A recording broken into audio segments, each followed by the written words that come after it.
El pasado fin de semana se realizó la primera ronda de discusiones de la renegociación del Tratado de Libre Comercio en un fin de semana en el que además coincidió con la peor crisis que sufre el gobierno de Donald Trump desde que llegó a la Casa Blanca hace 9 meses. ¿Qué implicaciones puede tener la inestabilidad, el revés político que sufrió, incluso con haber tenido que cesar a su principal estratega que lo llevó a la Casa Blanca, a Bannon? ¿Qué implicaciones puede tener este panorama político para el desarrollo de las negociaciones del Tratado de Libre Comercio, que según las 3 delegaciones que negociaron este fin de semana va a tener una actividad acelerada en lo que resta de 2017? De esto vamos a hablar hoy en Opiniones Encontradas. Nos va a acompañar un senador que estuvo ahí en las negociaciones en Washington. Y además tendremos también a un especialista en temas de la relación entre México y Estados Unidos. Soy José Buendía, muchas gracias por estar con nosotros en este programa en el que todas las ideas se pueden cuestionar siempre que se debatan. Acompáñenme, vamos a ver unos datos de contexto y regresamos aquí a nuestro foro a tener nuestro debate de hoy. El presidente de Estados Unidos, Donald Trump, abrió un nuevo frente con la renegociación del Tratado de Libre Comercio con América del Norte en medio de la peor crisis de su presidencia en 9 meses desde que llegó a la Casa Blanca y sin lograr hasta ahora ningún triunfo legislativo que ofrecer de su administración. Trump refleja en sus descalificaciones al Congreso y a su propio partido republicano la frustración por no lograr hasta ahora ninguna victoria importante mientras se cumplen escándalos como la investigación a los lazos de su entorno con Rusia y las declaraciones sobre la violencia racista. Culpa de lo primero a la mayor cacería de brujas de la historia y responsabiliza a su partido en el Congreso por no sacar adelante la reforma sanitaria. Por eso, el resultado de la renegociación del acuerdo comercial es fundamental para su administración y las elecciones legislativas de 2018. Trump está cada vez más aislado en su partido y alejado del establishment que siempre demostró. No obstante, el viernes pasado cesó a su principal estratega desde la campaña y representante del ala más radical, Steve Bannon, quien a su vez culpó del fracaso de la administración a los llamados demócratas del ala oeste, es decir, los asesores más moderados del presidente como su hija y yerno Ivanka Trump y Jared Kushner. ¿Qué implicaciones tiene para la renegociación del TLCAN la crisis del gobierno de Trump? Posiciones. La primera ronda de negociación del TLCAN concluyó ayer en Washington y los equipos de México, Estados Unidos y Canadá anunciaron una declaración trilateral que los trabajos seguirán a un ritmo acelerado durante 2017. Las delegaciones de los 3 países aclararon que las negociaciones seguirán haciendo consultas en sus países y trabajarán para avanzar en la elaboración de textos hasta finales de agosto. El secretario de Economía, Ildefonso Guajardo, puntualizó que es demasiado pronto para decir que hay malos resultados y que aunque se hayan dado obstáculos y dificultades durante la primera ronda, el proceso no se tambalea, pero reconoció que hay posiciones irreductibles. El representante del ala más radical del gobierno, Steve Bannon, declaró el viernes, tras ser cesado, que la presidencia por la que luchamos y ganamos ha terminado. Seguiremos teniendo un movimiento enorme y haremos algo de esta presidencia de Trump. Pero esa presidencia por la que luchamos ha terminado. Será otra cosa, agregó. Vamos con Opiniones Encontradas. Muchas gracias por estar con nosotros. Me da mucho gusto, de verdad, que después de que el fin de semana estuvo en Washington en las negociaciones del TLC, el senador Héctor Flores, muchas gracias, Héctor. Al contrario, Pepe, nos acompañe y además con mucho gusto nos pueda ofrecer toda una panorámica de lo que ahí sucedió, porque lo trae de primera mano Susana Chacón, como siempre, amiga de este programa. Un placer tenerte, como siempre. Gracias, Pepe. Subdirectora de Comexi, internacionalista. Buenas noches. Y del Club de Roma. Muchas gracias por la invitación. Muchas gracias. Y a mí me gustaría arrancar con tus primeras impresiones, Héctor. La verdad es que es un fin de semana muy complicado. Tuviste las renegociaciones, estuviste en las mesas, viste el discurso o escuchaste el discurso con el que abrió la delegación norteamericana, luego estuviste en la mesa con los técnicos en un fin de semana en el que el gobierno de Trump cae en su peor crisis.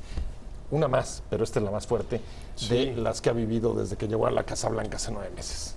Sí, mira, déjame compartirte primeras impresiones de esta ronda de negociación con Estados Unidos y Canadá.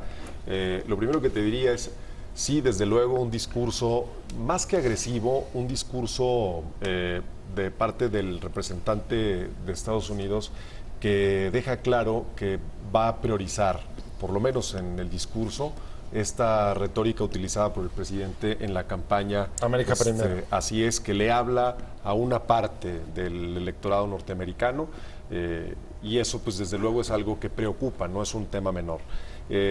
Sin embargo, segunda impresión es que el equipo técnico de negociación de Estados Unidos, para fortuna de todos y para fortuna de la región de Norteamérica, es un equipo conformado por gente de carrera, mayormente especialista en estos temas, que incluso han tenido la oportunidad de vivir el proceso del Tratado de Libre Comercio a lo largo de estos 23 años y que pues para ellos evidentemente el significado del propio acuerdo es diferente. O sea, no hay un ambiente antimexicano entre los técnicos. No hay un ambiente antimexicano entre los técnicos. Lo que se percibe, además, después de haber platicado con los representantes negociadores por parte de México, es que las mesas están fluyendo de manera adecuada, digamos. Hay un trabajo técnico muy responsable por parte de los tres equipos negociadores y esas yo creo que son buenas noticias para México, indudablemente, para los tres países, pero para México fundamentalmente. Y un asunto adicional que también es importante destacarlo es que este discurso de arranque duro por parte del representante de Estados Unidos coloca no solo a México en el otro extremo, sino también a Canadá. Es decir, hay una diferencia muy fuerte entre la presentación de Canadá, de sus objetivos, el propio discurso de la representante canadiense, de la ministra, que es completamente discordante con lo que está planteando Estados Unidos y que de alguna manera acerca a México y a Canadá, con las diferencias que desde luego tenemos en lo particular, pero lo acerca en la idea de construir un acuerdo mayormente fortalecido para la región de Norteamérica. No sé si estés de acuerdo con estas impresiones, Susana, pero por lo pronto, si lo estuvieras, ¿cómo conciliar, justo porque además eso tampoco es nuevo, lo que se dice y lo que se hace, el discurso y la práctica, y en este caso, digamos, el América primero desde la campaña de Donald Trump, con lo que decía Héctor, de posiciones mucho más moderadas, menos radicales, más negociadoras de los propios técnicos que están llevando a cabo la negociación. Gracias, Pepe. Sí, efectivamente, estoy de acuerdo con lo que acaba de mencionar Héctor. Se me hace sustancial este tema de que sepamos diferenciar lo que es para el consumo de la sociedad de Estados Unidos, del público estadounidense, de los votantes de Estados Unidos. O sea, además estamos aprendiendo, digamos, de política exterior. Y versus lo que es realmente la negociación. O sea, el discurso de partida que se da por parte del encargado de Estados Unidos es un discurso que no es ni para México ni para Estados Unidos, perdón, ni para Canadá, aunque efectivamente fue muy agresivo, pero era un discurso para que el público estadounidense, los votantes de Estados Unidos dijeran: Donald Trump está cumpliendo con que el tratado que no sirve para nada lo van a echar para atrás y ya empezó la negociación. Entonces, era un discurso no para los negociadores. Entonces, yo creo que aquí tanto el equipo canadiense como el equipo mexicano les quedaba muy claro que esto iba a ser así. O sea, que no tenían por qué saltar y ponerse con una actitud defensiva, porque de alguna forma estaba esperado ese planteamiento inicial, que efectivamente fue muy agresivo, pero que por otro lado, tomando una distancia ya como negociadores, pues ellos se centran en lo sustancial, se centran en lo que es esta parte técnica, se centran en lo que va a ser el primer avance y el primer punto de este periodo, que va a ser mucho más largo tal vez de lo que estamos pensando en este momento. Al rato me voy a meter en el tiempo, vienes. Efectivamente, yo creo que esto es clave, porque no necesariamente nos vamos a aguantar un solo año, depende mucho también de los tiempos en el Congreso en Estados Unidos, ¿no? Ahora, por lo pronto, independientemente, digamos, de resaltar esa diferencia entre el discurso y la práctica, Héctor, también hay algo que es cierto. El secretario Meade decía: estamos contentos porque se está encauzando la negociación, y no lo dudo, coincide con lo que tú estás diciendo, sí. Pero hay temas muy duros, dumping. Sí, claro. Tema de salarios, concentración o el contenido nacional en la producción. Esos son reglas de origen. Esos no son temas, digamos, superficiales, sino que hablan pues de ir al fondo en las reglas del juego del comercio que ha habido los últimos 23 años.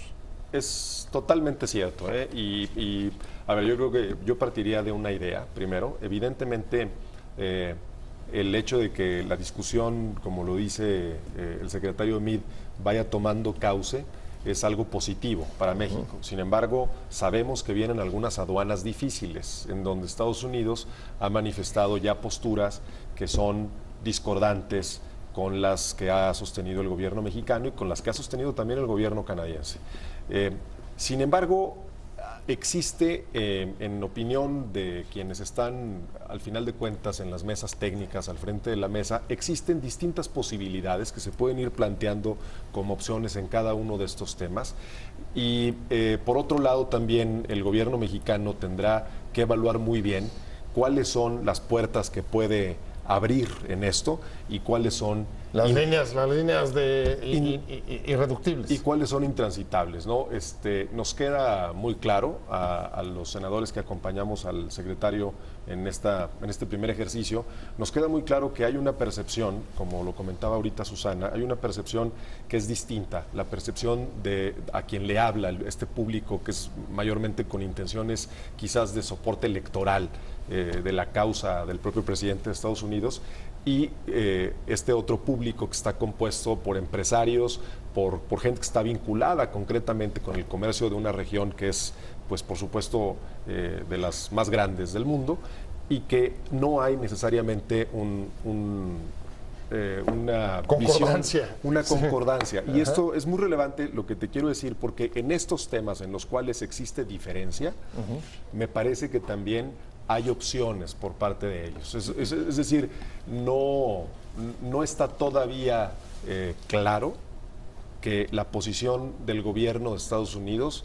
vaya a ser efectiva y absolutamente irreductible en todos estos temas.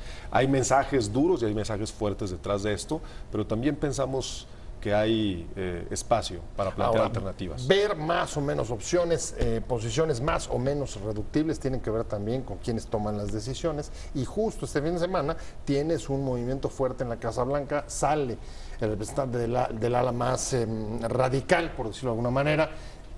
Dicen, o por lo menos así se leen entre algunos, quizás hasta la reacción que hubo en los mercados pudiera hablar de eso, no sé, que quien se fortalece es lo que llaman el ala demócrata del lado oeste de la Casa Blanca, por lo menos esa es la palabra que utilizó Bannon, refiriéndose pues, a posiciones en todo caso más moderadas, como las que podría representar la misma hija de Trump y su marido, Khrushchev, ¿no?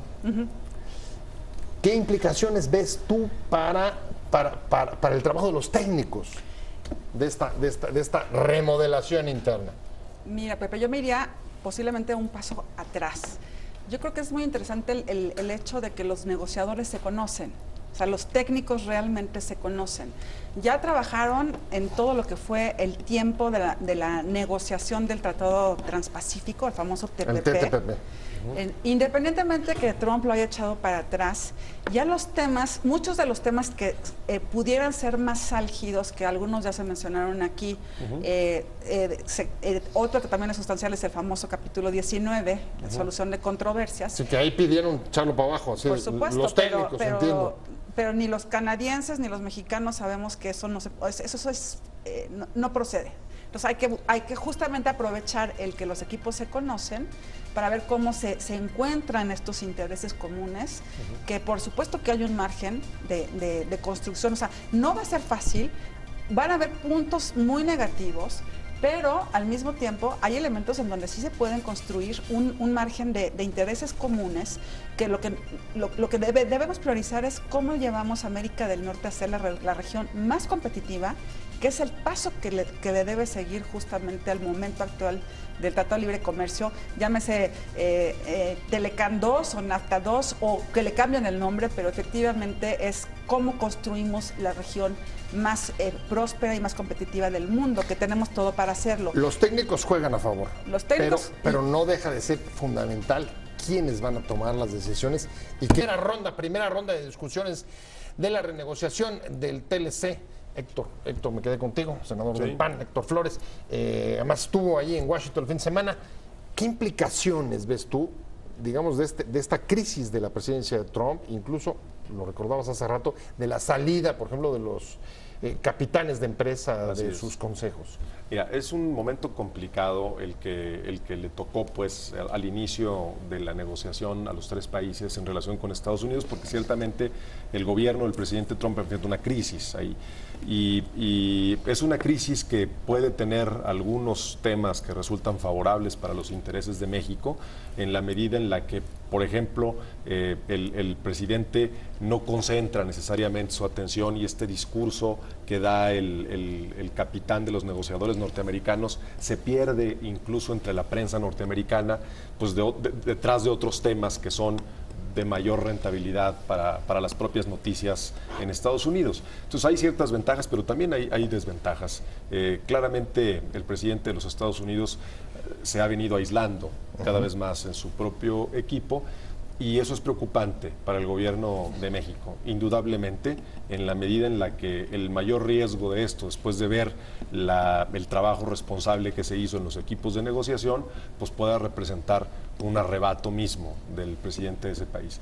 Sin embargo, Pepe, déjame decirte... le decías el peligro de que esté acorralado, de que se sienta acorralado y entonces un día salga ahí. Exactamente, el peligro de que estas crisis recurrentes en su entorno inmediato lo lleven a una posición de aislamiento en donde quizás de manera irreflexiva pueda tomar una decisión que dañe no solo los intereses de México, sino los intereses de la región de América del Norte, que es la que estamos tratando de fortalecer en este ejercicio.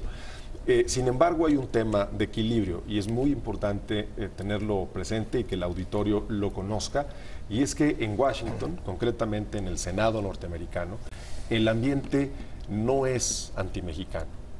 Eso es algo que nos queda claro a varios senadores que hemos estado en diversas reuniones con nuestros homólogos en Estados Unidos, no solamente demócratas, sino republicanos. Eso es lo que percibiste, digamos la atmósfera, incluso entre los republicanos, a pesar de tener críticas y cuestionamientos. Por supuesto, no, y las críticas ahí están y existen, y evidentemente hay temas que les preocupan, que tienen que ver quizás fundamentalmente con aspectos de seguridad, con aspectos de corrupción de este lado de la frontera, pues que son innegables y a los cuales también México tiene que entrar con responsabilidad. Pero lo cierto es que en el ambiente del Senado norteamericano no se percibe a México como un enemigo, al contrario.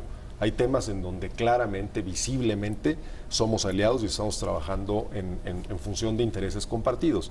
Entonces, esto es muy importante porque el presidente de ese país tiene un contrapeso importante en el Congreso.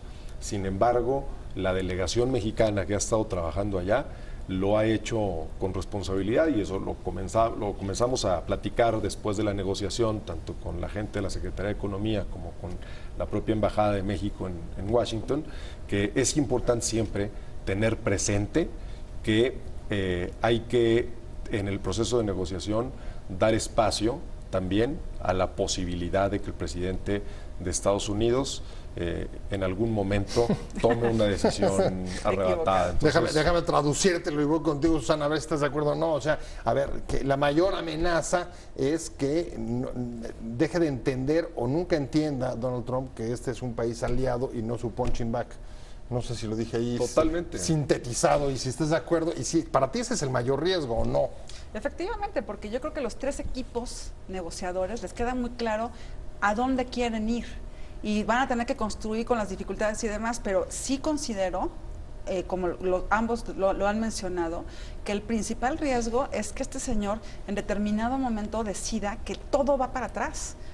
Ahora, por otro lado, creo que no es negativo el hecho que tenga tantas crisis internas en este momento para México. Eso es interesante. Porque, o sea, las crisis no necesariamente pueden ser el detonante que nos perjudique. Tal vez no, pero no, con este señor nunca sabemos. Acuérdate que aquí la incertidumbre es lo que prevalece con él, porque de repente dice una cosa y al día siguiente ya la cambió. Pero sí me queda muy claro en la historia de la relación bilateral que los momentos en donde Estados Unidos está preocupado por temas del mundo o de cuestiones internas, como es el momento, se olvida de México. Y entonces nosotros podemos actuar mucho más en profundidad en la agenda bilateral per se, pero en la trilateral, que es la que nos convoca en este momento de la negociación. Entonces, en alianza con Canadá. En alianza con Canadá, que para los canadienses también les queda muy claro que por supuesto que están en alianza con México. Y la semana pasada lo vimos claramente desde la primera reunión que tuvieron el secretario de Economía y la canciller un día antes de que empezara la mesa de negociación, o sea, el martes pasado. O sea, hay un acercamiento que ya viene de meses atrás, que desde la campaña, cuando se empieza a dar este discurso tan negativo para México, se busca que se dé una alianza entre Canadá. Los canadienses nos necesitan y nosotros también a ellos. Entonces, aquí hay que aprovechar el que hay tantas crisis internas para seguir avanzando en la negociación. O sea, las crisis internas hicieron que Trump apagara su Twitter en temas sobre México. Sí, es positivo, indudablemente, para México, O sea, en términos de la... Andamos ahí entre unas... o sea, seguimos en dilemas. No, mira, es positivo indudablemente para México el hecho de que estas crisis, de alguna manera, como bien lo expone Susana, han hecho que el presidente Trump se enfoque en otros temas y que sus posturas electorales no las lleve, digamos, permanentemente al foco de discusión en la relación entre México, Estados Unidos y Canadá, sino que evidentemente se concentre en los temas propios de lo que le está ocurriendo en su entorno. Sin embargo, lo que yo te decía hace un momento es que en el lado mexicano, por parte de los senadores que acompañamos a la Secretaría de Economía en esto, queda muy claro que hay que ir fortaleciendo poco a poco los lazos de entendimiento entre México y Estados Unidos a través de distintos foros. Uno de ellos es indudablemente el Congreso de ese país y concretamente el Senado, y también que la propia delegación de negociación mexicana esté muy consciente de que estos desplantes del presidente de Estados Unidos pueden volver a ocurrir. Es lo que yo decía hace un momento, o sea, que le dejen espacio a eso y que eso no necesariamente repercuta en el avance que estamos teniendo. O sea, una mesa técnica, digamos, a prueba de berrinches. Que tiene no que ser fría, que tiene que ser fría y que tiene que ser, así es. Entonces, hay que considerar ese espacio en el ambiente político y hay que tener los acercamientos y los enlaces suficientes con Estados Unidos para poder amortiguarlo. Hay que tener un espacio de esa naturaleza porque es, en mi opinión y en la opinión de varios de los que estuvimos ahí, es probablemente el factor inevitable, ¿no?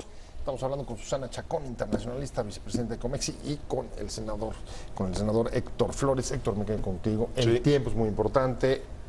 Primera discusión, dicen, se van a acelerar las negociaciones, 2017 va a ser súper activo, como diciéndonos, van a estar listas a final de año. Yo entiendo la necesidad tanto del gobierno de Trump como del gobierno mexicano de tenerlas listas por las elecciones presidenciales y las legislativas. Así es, en ese país. Pero tú, ¿cómo ves? ¿Qué pulso traes? Mira, ¿Sí crees? A ver, déjame decirte, el calendario de las negociaciones, de las rondas, indudablemente es un calendario ambicioso.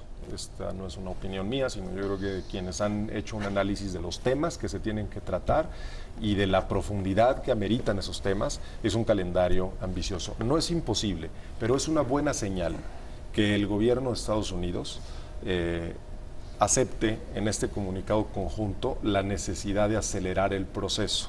La aceleración del proceso tiene ciertas ventajas para la posición de México. La primera de ellas es que el factor de incertidumbre se reduce en términos de tiempo. Claro. Y la segunda ventaja, que es muy importante, es que la apuesta de México ha sido siempre una renegociación enfocada a la actualización o a la modernización del tratado y no una renegociación que prácticamente haga partir de cero en ciertos temas, que eso es una parte de lo que manifestó el jefe de la negociación de la delegación estadounidense al inicio de este tema, ¿no? Lo que dijo fue, aquí venimos a entrarle de fondo, no venimos a cambios cosméticos, ¿no? Es una serie de cosas que van alineadas con el discurso del presidente Trump en Estados Unidos, como lo decíamos hace un momento, pero que en la realidad se traduce en que no es fácil no solamente partir de cero, sino no es fácil deshacer parte de los avances que los equipos técnicos ya han tenido, como lo mencionaba Susana, por ejemplo en el caso del acuerdo transpacífico, en donde ya hubo un avance sobre muchos de estos temas que están hoy en día sobre la mesa y que pues tampoco es fácil que de la noche a la mañana partas de una idea de que todo lo que se ha negociado, tanto del Tratado de Libre Comercio vigente, pues, que tiene ya 23 años, como de los pues, que han tenido, ya no sirve para nada. ¿Dirías que lo rapidito, la urgencia nos puede beneficiar, además de que no nos esté viendo o tenga tantos problemas en otro lado que no seamos el foco de atención? Los dos factores pueden ser positivos para nosotros para indudablemente sacarlo lo antes posible. El factor uno, el tema de la incertidumbre, que es importante para México, en tema, digamos, de percepción con los mercados internacionales y con los inversionistas internacionales, y por el otro lado también el hecho de que una agenda como la que está planteada sobre la mesa, y en términos de tiempo, de este proceso de aceleración que habla el comunicado conjunto de los 3 países, destaco la participación de Estados Unidos en esa intención de acelerar el proceso, es incompatible con la idea de deshacer negociaciones profundas, completamente. Es decir, está más alineado al aspecto. Hay que desamarrar demasiadas cosas que no sería posible en unos cuantos meses. ¿Coincides? Es que aquí tenemos que tomar en cuenta algo que es sustancial.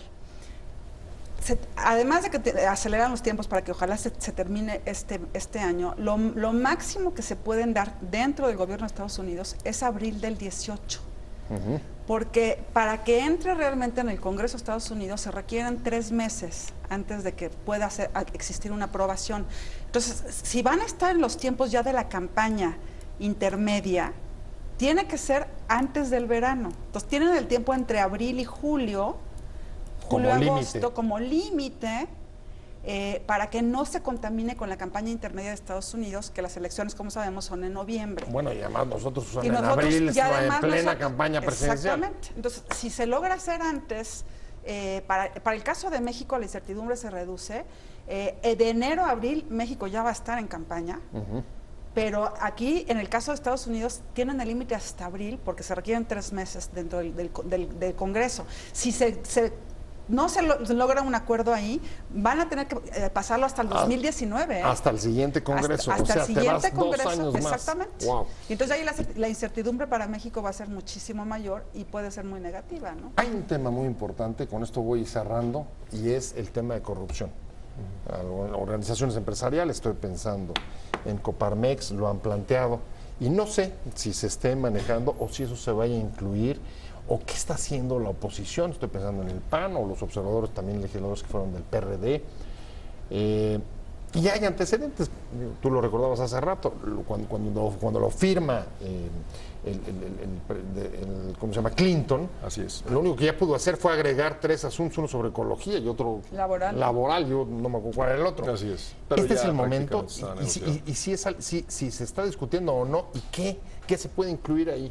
Mira, a ver, lo primero que hay que decir es que este tema de combate a la corrupción es un asunto que puso Estados Unidos dentro de sus prioridades. Así lo manifestó la Casa Blanca. En sus objetivos, perdón. En este documento que se presentó públicamente, lo puso como uno de los objetivos en la renegociación. Por otro lado, ese es un tema importante, es un asunto que pone Estados Unidos sobre la mesa. Y el otro asunto importante que debe de destacarse es que el asunto de la corrupción, yo no tengo ninguna duda de que es probablemente lo que más le resta competitividad a México en muchas materias, pero concretamente en esta que tiene que ver con aspectos comerciales y económicos. La falta de certidumbre legal, evidentemente lo que los americanos le llaman enforcement of law, que es esta capacidad de cumplir con la ley que en México no tenemos. Es uno de los asuntos, así es. Claro, la corrupción llevada de la mano de la impunidad, pues hace una fórmula terrible. Entonces, para nosotros sí es un asunto fundamental. Mira, ¿qué es lo que pretendemos en el Senado de la República hacer con este y otros temas? Es acompañar al proceso de negociación, también advirtiendo ciertos temas que requieren modificaciones a la estructura y al andamiaje legal mexicano, para que responda efectivamente a los objetivos que se están pretendiendo lograr. Por ejemplo, intercambio de información, lo verían así es. sobre asuntos fiscales. Piensa, por ejemplo, en los últimos escándalos, gobernadores. Así es. Nada por ejemplo, así es. Claro, indudablemente. Yo creo que a los americanos me queda muy claro por las distintas conversaciones que hemos tenido que algo que les preocupa es la seguridad de sus fronteras en relación con México, dados los niveles de corrupción que se dan, sobre todo a nivel local, con ciertos gobernadores a quienes han identificado con vínculos con organizaciones criminales, que les preocupa enormemente. Y a nosotros, de este lado, lo que nos preocupa es la falta de solidez de una estructura legal y jurídica suficiente como para poder garantizar el cumplimiento del Estado de Derecho. Entonces yo creo que ahí podemos trabajar conjuntamente, abriendo precisamente temas como intercambio de información que permita la colaboración efectiva con el gobierno de Estados Unidos en ciertos temas que son de interés para los dos países relacionados, no me estoy refiriendo a narcotráfico, me estoy refiriendo precisamente relacionados con hechos de corrupción que de manera muy particular afectan los intereses de la comunidad de América del Norte. Funcionarios públicos. No es un asunto nada más de México, es un asunto de la región. Héctor, muchas gracias. A mí se me fue el tiempo. Héctor Flores, senador del PAN, muchas gracias por venir. Te vamos a ir invitando, síguenos contando cómo van las negociaciones, vamos a darle seguimiento y vamos a verlo de cerca. Susana Chacón, vicepresidenta de Comexi, muchas gracias, del Club de Roma, además. Gracias a los dos, pero sobre todo a usted por haber estado con nosotros en Opiniones Encontradas.